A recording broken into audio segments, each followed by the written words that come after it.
Hello, adult Sunday school leader. I want to start off by telling you a personal story, something that happened to me this week.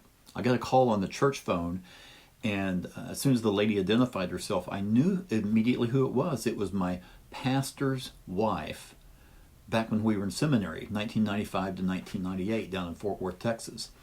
She identified herself, and I thought, oh my goodness, I haven't spoken to her in almost like 30 years. And so she was catching me up on some of the events happening in the church and all that. And of course, I knew her husband had passed away a few years back. And she mentioned that her Sunday school teacher said that he got some of his helps in teaching the lesson from this guy who has this YouTube channel. He's in Arkansas. His name's Jim Monroe.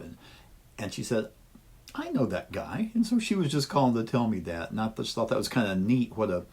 In Southern Baptist circles, there's a lot of us, but it's kind of a small world. I thought that was pretty neat. So thank you to that Sunday school teacher for sharing that bit of information. Well, let me ask you this. What do the movies Pride and Prejudice, Titanic, and Aladdin all have in common? Well, in each of these movies, one of the main characters is faced with the disapproval of their family because they are in love with someone of a lower socioeconomic class. Well, culturally, wealthy folks are expected to marry other wealthy folks. And in each of these fictional accounts, the main character, they didn't let cultural expectations define who they fell in love with. So that's what we're going to be studying this week as we continue in that unit called More Than a Sidekick, Serving Alongside Others. This is the fourth lesson on Jonathan. The passage, we've got three different areas in 1 Samuel we're going to be looking at. We're going to be looking at 1 Samuel 18, 19, and 23. And the point of this lesson is don't let cultural expectations define your role. Well, last week we looked at David as he faithfully served alongside King Saul, even when the king was set on killing him. We're going to continue that thought this week as well. Well, this week we're looking at Jonathan. He's the king's son and David's best friend. And you could read some of Jonathan's backstory in chapters 13 and 14 of 1 Samuel. He was Saul's oldest son, which culturally meant he was most likely going to be the next king. Jonathan was also a brave and skilled warrior, and he was known for his leadership in battle. Well, before we look at 1 Samuel 18, let's look at the context of this passage. Now, we learned last week that David was summoned to play the harp, the lyre, the harp, in Saul's court to help soothe the king's nerves. But what happened in chapter 17, right before our passage here? It's the David and Goliath story. And after David decapitated Goliath, he had a conversation with the king. Of course, he was holding Goliath's head in his hands when he had this conversation. Saul's son, Jonathan, he must have been standing there as well when this conversation took place. Well, that takes us to our first set of scriptures for the week in 1 Samuel 18, verses 1 through 4. So what happened immediately after Saul and David's conversation? It says that Jonathan became one in spirit with David and loved him as himself. Well, some have implied a homosexual relationship that existed between these two men, but there is no evidence of that whatsoever. They were kindred spirits, and they just clicked. My LifeWay Leader's Guide indicates that if there were a homosexual relationship between these two, a different Hebrew word would have been used. So I believe that the love and the one spirit that they shared, it's kind of like what the Apostle Paul would later refer to in Philippians 2:2 when he wrote this. Then make my joy complete by being like-minded, having the same love, being one in spirit, and of one mind. You see, having love for each other and being one in spirit has no sexual connotation whatsoever. Well, before the David and Goliath story, David would go back and forth between his father's house to the king's residence, but now Saul insisted that David stay with the royal family. It says that Jonathan gave David some gifts. What were those gifts? Well, it was Jonathan's robe, his tunic, his sword, his bow, and his belt. Here we kind of have a little foreshadowing here of David's eventual kingship. Jonathan is giving up his royal robe to David, an indicator that he just might know that David's going to be the next king. Also, the other items, they're symbols of military power. And being that Jonathan was already a successful military man, it's significant that he's handing these over to David. And you've probably seen some kind of reality show like Survivor.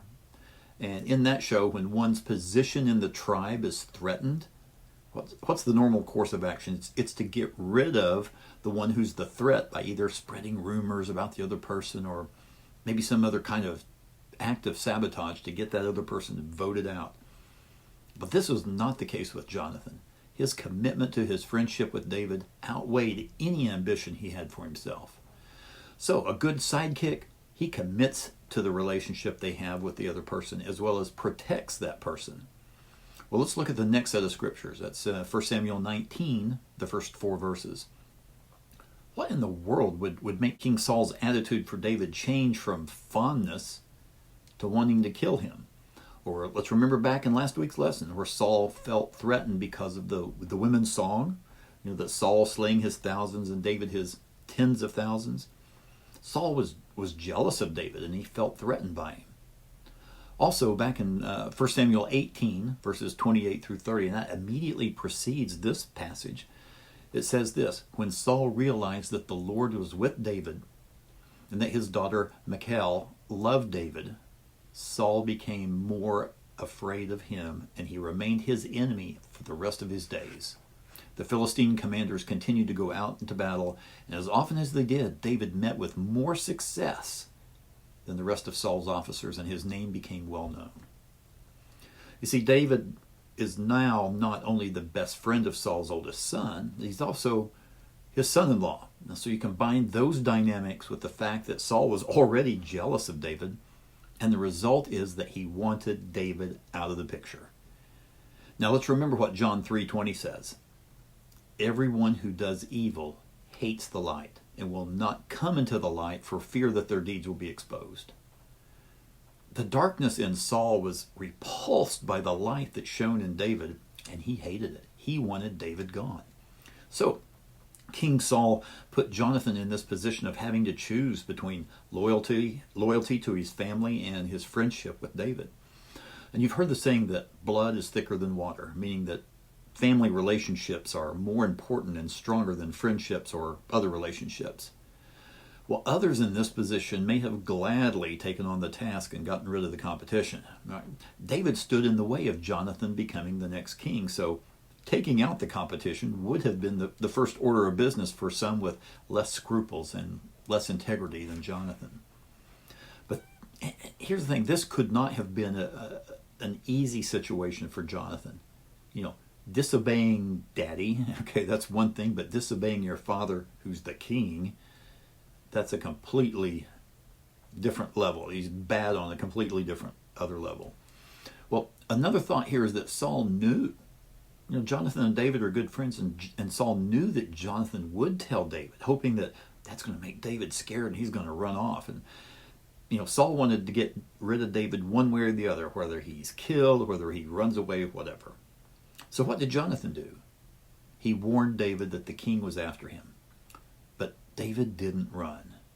No, Jonathan, he had another plan. David was to hide out nearby the next day, and Jonathan would bring him up to speed on what the king was thinking. So then Jonathan spoke to his father by respectfully addressing him as king. And he reasoned with him. Why are you trying to harm your servant? Has he done anything wrong against you? No, but he has done great things for you. In the verses following this passage, Saul made a promise that David would not be killed. But that promise did not hold for very long, as we see in that same chapter, verses 10, 11, and 15, that Saul tried to get David killed.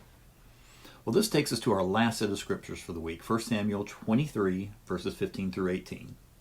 Let's look at this map of Israel in the time of David. The Sea of Galilee is in the north, flows down. Out of it is the Jordan River, and that empties into the Dead Sea in the south.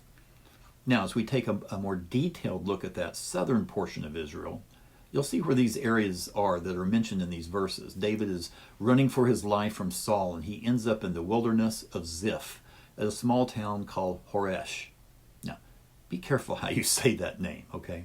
Now, here's a picture of what that area looks like today. Pretty desolate, isn't it?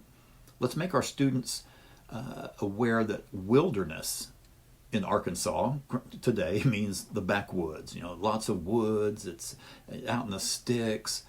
But in the Bible, wilderness it's more like a desert. So while David is hiding out from Saul in Horesh, Jonathan comes to him and encouraged him. And that's something that a second chair person does. The sidekick. He encourages. She encourages his or her superior.